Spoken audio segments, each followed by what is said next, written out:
In today's video, I'm going to teach you how to add the FVG Trailing Stop Indicator in TradingView Pro, quick and easy. By the end of this walkthrough, you'll have the indicator added to your chart and know exactly where to go to tweak its settings so it works with your trading style. First, make sure you're logged into your TradingView account and you have a chart open. Any market or time frame is fine, you just need an active chart on the screen. At the top of the chart, look for the Indicators button. This is usually labeled Indicators or Indicators and Strategies, and it opens the full library of tools you can add to your chart. Go ahead and click on that. Once the Indicators panel opens, you'll see a search bar at the top.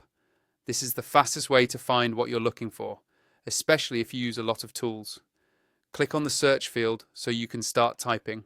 Now type FVG Trailing Stop into the search bar.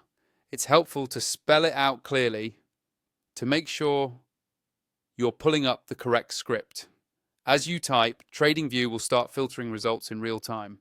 When you see the FVG Trailing Stop Indicator appear in the list below, make sure it's the one you want.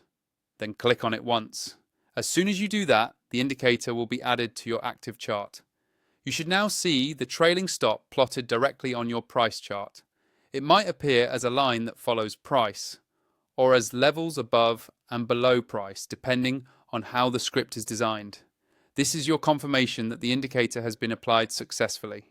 Next, let's open the settings so you can customize it. On your chart, look for the indicator's name listed at the top or in the legend area. Right next to the name, you'll see a small gear icon. Click on that gear to open the settings window for the FVG Trailing Stop. Inside the settings, you can adjust things like inputs, style, and visibility. Inputs usually let you change sensitivity or how tight or loose the trailing stop is. Style controls colors, line thickness, and how the levels are displayed. Take a moment to explore these options and tweak them so they match your strategy and are easy for you to read visually. Finally, if you haven't already upgraded to TradingView Pro and you want to unlock more chart layouts, alerts, and indicator slots, use the link in my description to sign up. That way, you can get the most out of this FVG trailing stop setup and your overall charting experience.